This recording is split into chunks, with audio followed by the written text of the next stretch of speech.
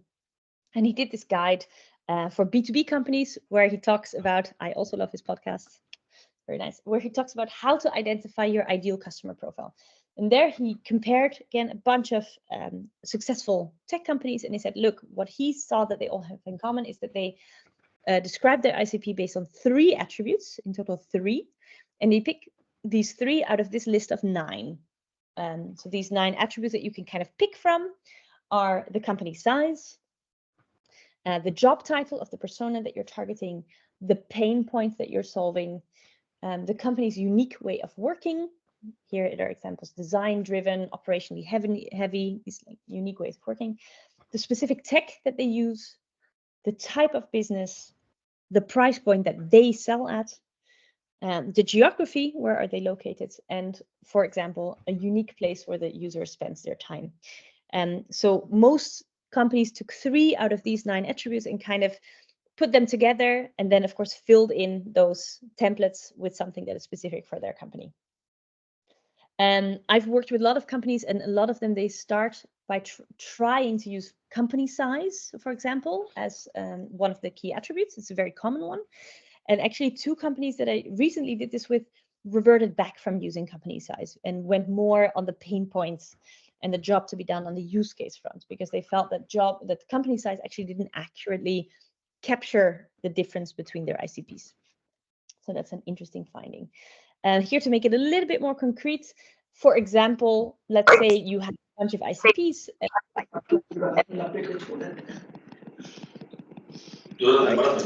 नहीं पर समीज वाला है ना, समीज वाला सब वाला टैग वो करा है ना.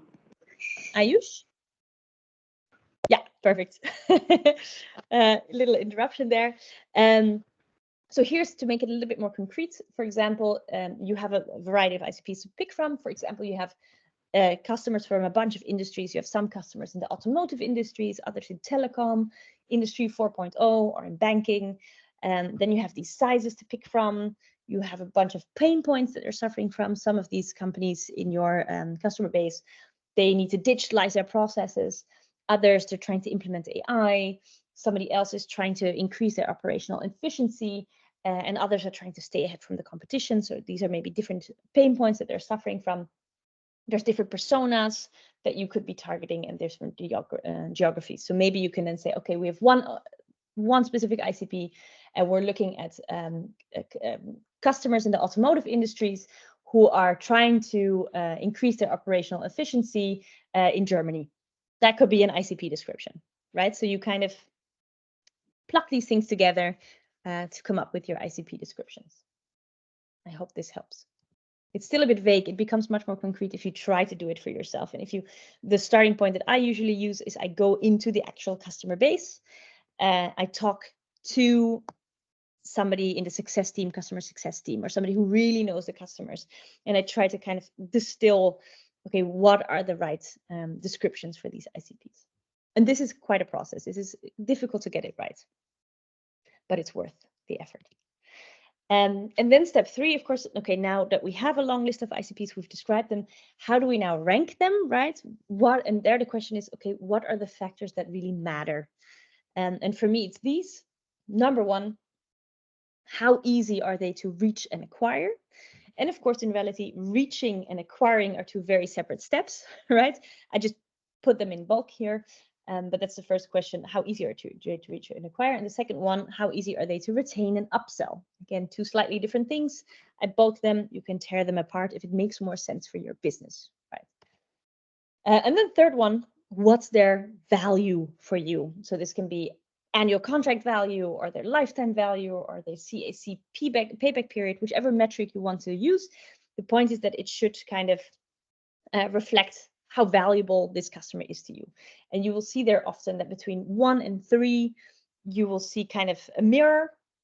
For example, if you decide to target tiny startups, they were likely to be easier to reach and acquire, but they will have a lower value for you, versus if you target enterprise customers, it would be really hard for you to reach and acquire, but they would have a higher value. So that's how these scores kind of even out. And then the fourth one, what does the competitive space look like for us? Because for each ICP will compare you to different options. If you're selling to a startup, they will likely maybe compare you to Notion or a spreadsheet. And if you're selling to an enterprise customer, you're going up against SAP and IBM, right? It's a totally different competitive space. And then most importantly, do they have a compelling reason to buy? So the question is, does this ICP suffer from a strong, unsolved, and ideally recurring pain, right? And this one, I put it bold and in orange because it is the most important one. And usually in my process, I weight it double because it's so very important. So now exactly this goes kind of back to Siam's question, can we never have more than one ICP? Sure, you can. And this is kind of the bowling pin strategy. I took this analogy from Jeff Moore, another name that I think you should know. Jeff Moore wrote a really nice book called Crossing the Chasm. Love it. And he talks about this. So he talks about how you first target a niche ICP. He calls this the beachhead segment, but the idea is the same. You go after one smaller, very specific niche target audience.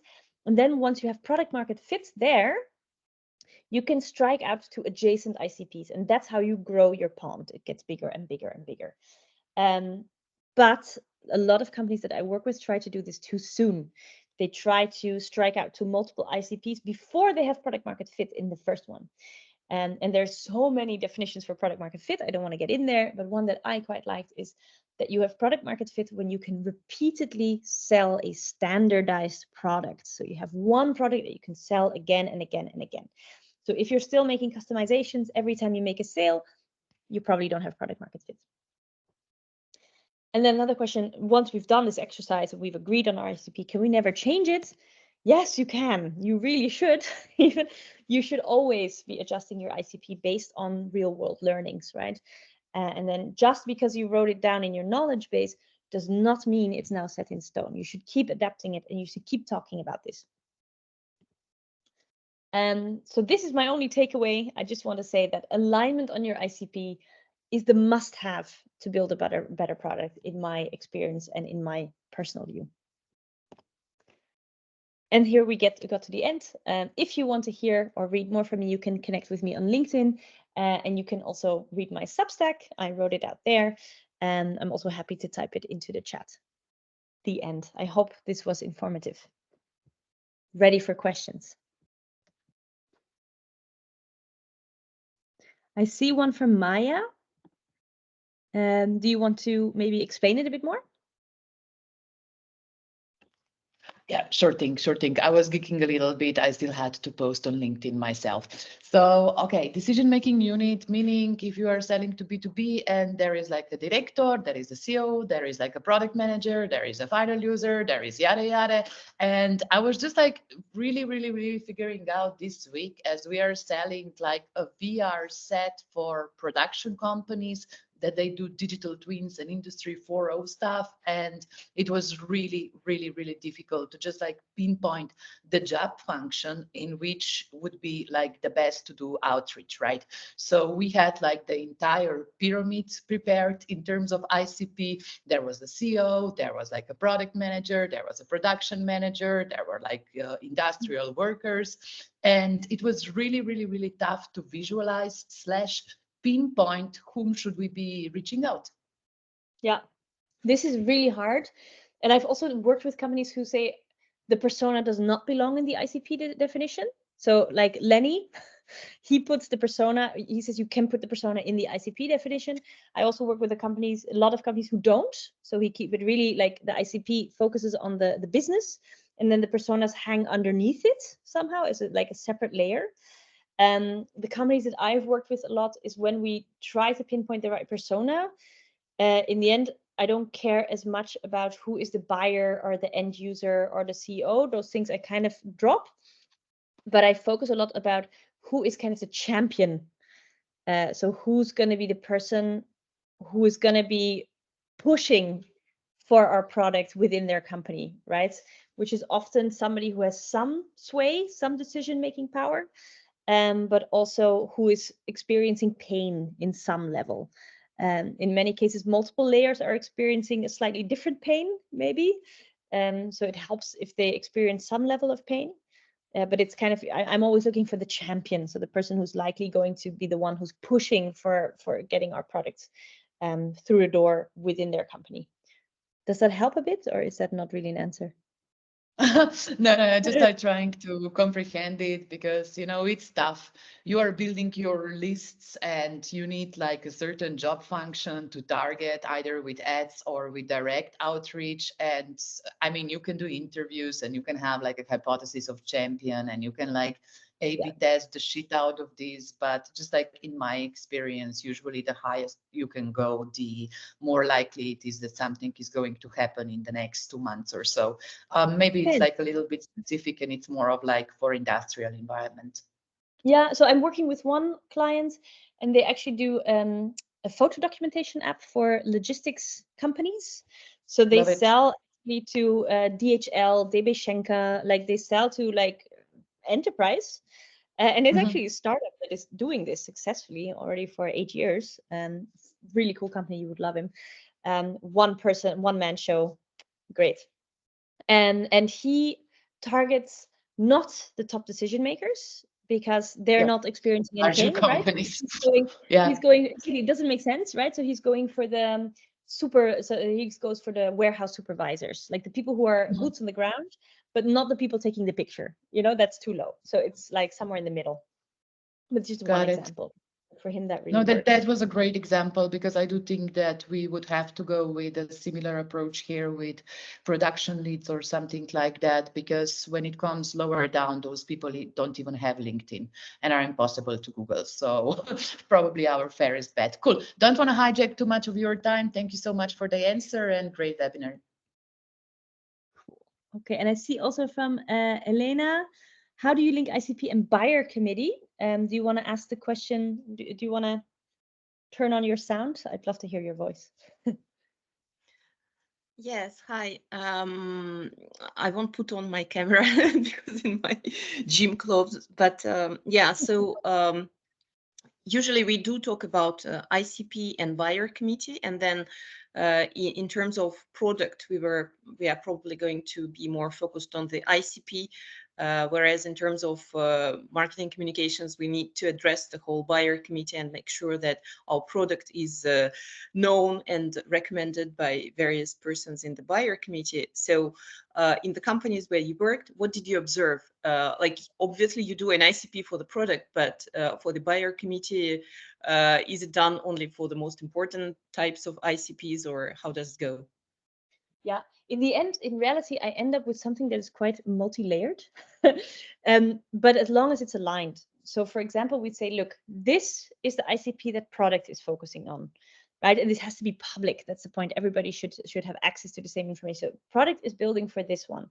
Marketing is messaging here, somewhere slightly different, and this is how that relates to what product is doing, right? Because, for example, product is building for the end users, and maybe a little bit for the administrator or whatever, if we're talking about some team sport, or maybe for team leaders and end users. But marketing has to sell to buyer committees. But this is how these things are intertwined, because the buyer committee is interested in seeing how well you solve for end users, potentially, right? I'm just spitballing here. And we can say, okay, product is building primarily for companies of 10 to 100 employees, for example. That's where the core product is, because we have this product-led growth motion. But we also have product-led sales. Product-led sales is also going for this ICP. But then maybe we have enterprise sales on top, or like some maybe not even enterprise, but like a higher tier sales on top. We're trying to make sales in a slightly upmarket tier, which is also fine. This looks like maybe ICP misalignment, but it isn't, because it's a conscious decision, right? It's like visualized, like, okay, this is where product is, this is where marketing is, this is where this part of sales is, and this is where the other part of sales is. As long as everybody has the same picture and we understand the consequences of that differences. What is happening in reality is that departments are drifting apart, but there's no cohesive picture. There's no strategy in it, right? And that's when it goes wrong. So I think it's fine for marketing to have a message that is for a buyer committee who are not going to get much value out of the product directly, because the buyer committee is probably going to want to know about how end users are going to get value out of the product. And that is where products should maybe be focused on. Does that make sense? Does that help? Yeah, that's exactly our case, because we have a solution which is sold to like general managers of companies, of large distribution networks. We are selling pay-per-use solutions. And then within that solution, there is one product which is aimed at, let's say, people in the car dealerships, for example, like operators in the car dealerships that are handling the rentals. And then another product, which is an app, which is aimed at end users. So people who say, I want to rent a car. So I have this app through which I can rent a car.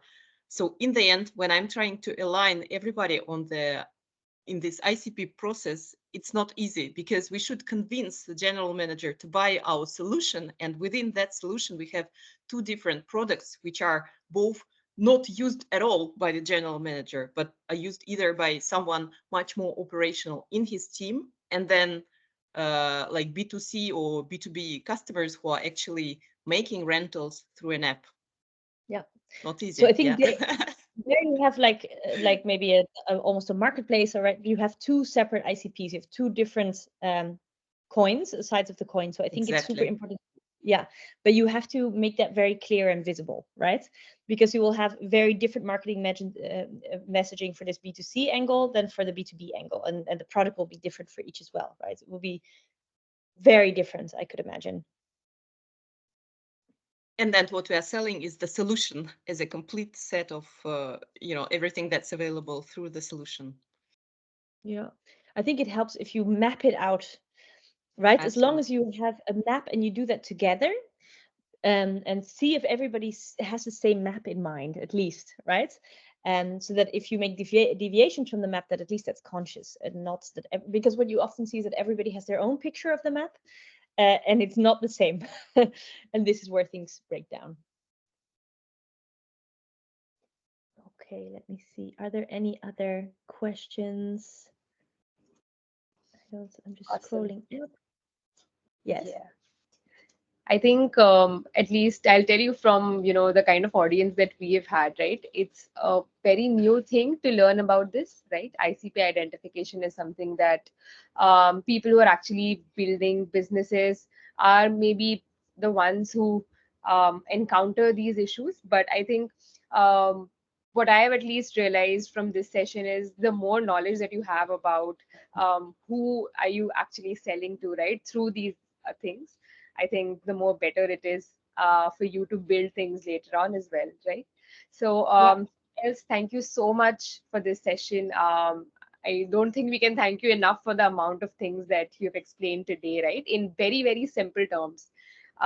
So, because I've seen things which are, regarding ICP definition, but it's really difficult to kind of actually understand that, where do I actually get to, or what actually domain do I choose, right? So I think this was very helpful for us, and I hope a lot of people who were here would be joining you on LinkedIn. I've shared your LinkedIn as well, Okay. and uh, yeah, I shared the link for your LinkedIn. Yes. So yeah, I hope folks this was helpful. You can feel free to drop her a message as well. I think she'd be happy to know what you thought and what you learned from the session, right? Awesome. I think thank you so much, Ez, for coming here, and I hope we can think of more things that would be informative for the audience as well. Great. Thank you so much for having me. And when it comes to the more junior thing, right, these are the things that I wish, looking back, that I had understood. Because I saw so many failures and I couldn't piece it together. I couldn't understand like why it was. And it was often about this. So I think it is definitely useful to have this understanding even early on in your career, because it's something that I totally missed. So thank you very much for having me. Awesome. Thank you. Thank you so much. All right. Thank you, everyone, as well. We'll have more sessions coming up in the coming weeks. Remember, on Saturdays or Sundays, we are always there with something new. And so we hope we see you again.